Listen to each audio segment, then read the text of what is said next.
নৈহাটিতে তৃণমূল ছাত্র পরিষদের গোষ্ঠীদ্বন্দ্ব প্রকাশ্যে, অভিযোগ রাজ্য তৃণমূল ছাত্র পরিষদের সভাপতির বিরুদ্ধে। বুধবার সরস্বতী পুজোর দিন নৈহাটির ঋষি বঙ্কিমচন্দ্র কলেজে সরস্বতী ঠাকুর দর্শন করতে গিয়েছিলেন একদা নৈহাটি কলেজের প্রাক্তন ছাত্র তথা প্রাক্তন সাধারণ সম্পাদক নাজমুল ইসলাম।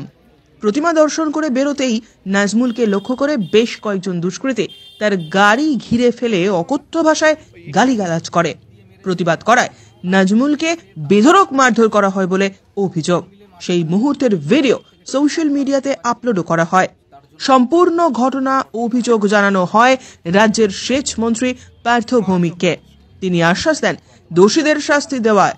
নাজমুল ইসলামের তরফ থেকে সম্পূর্ণ ঘটনা লিখিত আকারে অভিযোগ জানানো হয় স্থানীয় নৈহাটি থানায়। সম্পূর্ণ ঘটনা নিয়ে বলতে গিয়ে তৃণমূল ছাত্র পরিষদের নেতা নাজমুল ইসলাম জানান, তৃণমূল ছাত্র পরিষদের রাজ্য সভাপতি তৃণাঙ্কুর ভট্টাচার্যের নির্দেশেই তার উপরে এই হামলা। ব্যুরো রিপোর্ট, জাগো ভারত। মুখটাকে দেখো, মুখটা তো হাতটাও দেখো, হাতটাও দেখো, হাতে ওই হাত তুলতে পারছে না, হাত ব্যথা, ওই লাল হয়ে রয়েছে। হাতটা তুললে ভালো, হাতটা ক্যামেরা খুললে হয়েছে।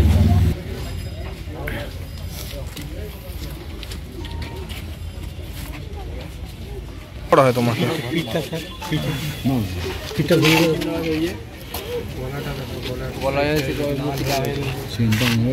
কাছেতে তুলে ভালো তোমাকে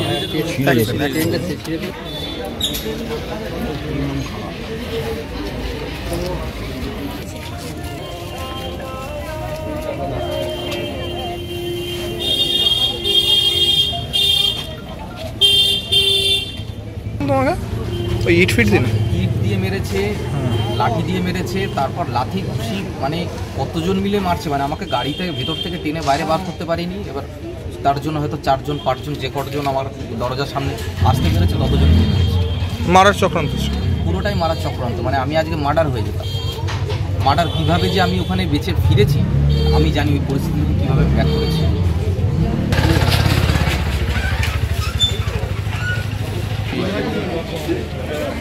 মানে স্বাভাবিকভাবে সরস্বতী পুজো মানে ছাত্রছাত্রীরা তো কলেজ স্কুল এগুলো ঘুরে খুব স্বাভাবিক। আমি সেই হিসাবেই গেছিলাম। তো 2 মিনিট কলেজ ক্যাম্পাসের মধ্যে ছিলাম, 2 মিনিট। তো প্রতিমা দর্শন করে জাস্ট বেরিয়ে আসছি, হঠাৎ দেখলাম একটা 80-100 জনের মব ছুটছে।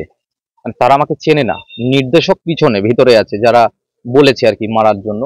তারা এসে প্রথমে আমি গাড়িতে উঠে গেছি, তখনও আমায় চিনতে পারিনি।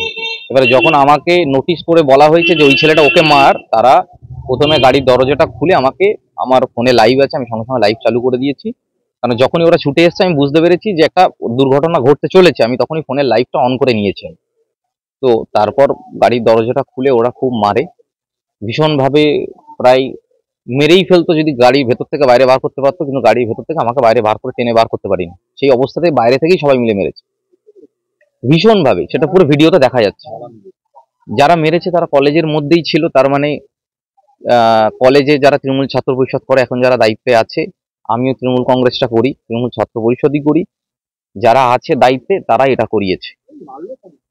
আমি সেটাই বুঝতে পারছি না। না ব্যক্তিগত তো তাদের সাথে আমি, যারা মেরেছে ইভেন তাদের ব্যক্তিগত আমি চিনিই না, তাদেরকে আমি জানিও না তাদেরকে। পার্থ সাহা ছিল কলেজে। আমি তো সবার প্রথমে বলবো যার নির্দেশ হয়েছে তৃণাঙ্কুর ভট্টাচার্য, তৃণমূল ছাত্র পরিষদের রাজ্য সভাপতি, তার নির্দেশেই হয়েছে। কেন তার নির্দেশেই কলেজ চলছে, তার নির্দেশেই যারা মানে ছাত্র না, যাদের বয়স অ্যাবভ 35 ইয়ার্স তারা কলেজ চালাচ্ছে, তারা সব কলেজের প্রাক্তন, তারা কলেজ চালাচ্ছে, তার নির্দেশেই হয়েছে।